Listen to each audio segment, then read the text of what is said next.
بات کر رہے تھے قرآن کریم کی فضیلت۔ رسول اللہ صلی اللہ علیہ وسلم نے فرمایا کہ قرآن پڑھا کرو۔ کیوں؟ قرآن پڑھنا یہ کل قیامت کے دن تمہاری شفاعت کرے گا۔ کل قیامت کے دن جو تمہارا شفیع بنے گا، شفاعت کرے گا۔ اللہ اس نے مجھے پڑھا اور مجھے میرے احکامات پر عمل کیا، میری منہیات سے رک گیا، یہ کل ہمارے دن شفیع بنے گا قیامت کے دن۔ رسول اللہ کا فرمان ہے۔ حضرت ابو ہریرہ فرماتے ہیں کہ حسد جو ہے یہ نیکیوں کو ایسے کھا جاتا ہے جیسے آگ لکڑی کھائے، لیکن دو حسد جائز۔ نمبر ایک کہ اللہ نے ایک شخص کو قرآن کی تعلیم دی، وہ اسے پڑھتا اور اس پر عمل کرتا ہو، تو وہ اس کا پڑوسی اس پر رش کر سکتا ہے، اس کو دیکھنے والا اس پر رش کر سکتا ہے کہ اللہ مجھے بھی ایسا علم عطا، مجھے بھی قرآن کا علم عطا فرما۔ یہ جائز۔ ایک شخص ہے، مال ہے اس کے پاس، جو لوگوں غریبوں پر خرچ کرتا ہے، غریبوں کی امداد کرتا ہے، اس پر فخر کیا جا سکتا ہے، رش کیا جا سکتا ہے، حسد کیا جا سکتا ہے کہ اللہ مجھے بھی مال عطا فرما، میں بھی غریبوں کے کام آؤں۔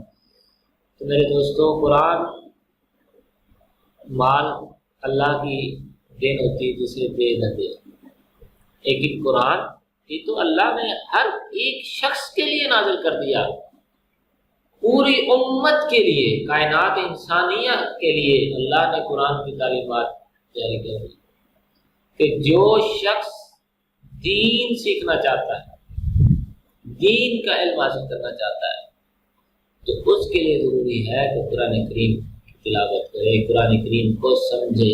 ہم صرف تلاوت کرتے ہیں، تلاوت کرنا بھی ثواب ہے، اس میں کسی کا انکار نہیں ہے، لیکن قرآن کریم کا ترجمہ تفسیر پڑھنا، اس کو سمجھنا، اصل مین چیز تو یہ ہے کہ اس پر ہم عمل بھی کریں۔ ہم نے صرف اور صرف قرآن کریم کو پڑھنے کی حد تک رکھا ہوا، تلاوت کی حد تک تلاوت کی اور رکھ دی، نہ پتہ چلا کہ ترجمہ کیا، نہ پتہ چلا کہ اس کی تفسیر کیا ہے۔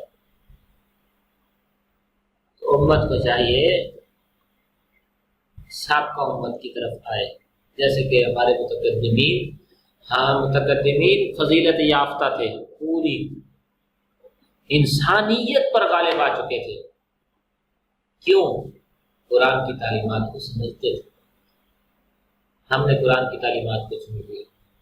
اللہ قرآن کے ذریعے ہی قوموں کو برتری دیتا ہے، قرآن کے ہی ذریعے، قرآن کی توہین کرنے کی وجہ سے، قرآن کو پشے پش ڈالنے کی وجہ سے ہی اللہ ذلیل و خوار کرتا ہے۔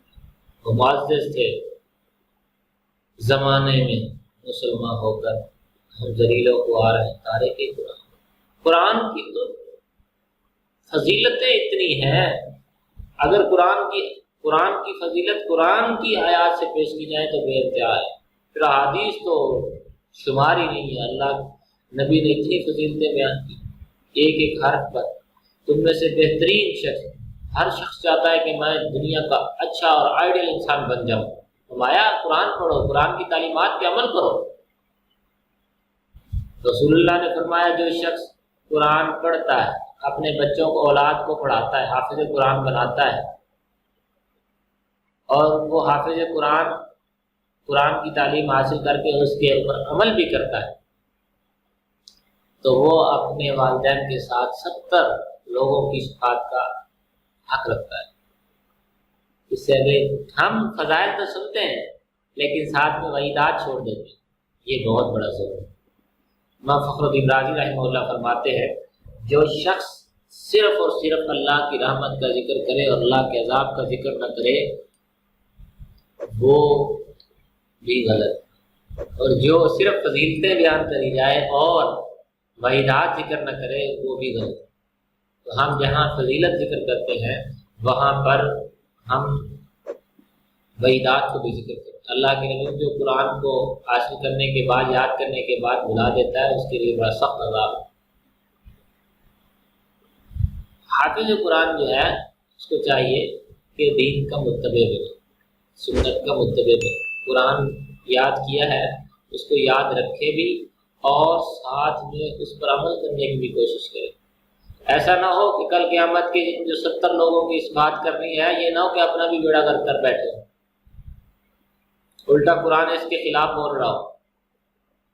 اللہ اس نے مجھے یاد تو کیا، پڑھا تو تھا، لیکن بعد میں اس نے دوبارہ دیکھا نہیں، بھلا دیا مجھے۔ تو قرآن جیسے شفاعت کرے گا ایسے تمہارے خلاف بھی کھڑا ہو سکتا ہے۔ اللہ تعالی ہمیں قرآن کریم پڑھنے، اس کو سمجھنے اور اس پر عمل کرنے کی توفیق عطا فرمائے۔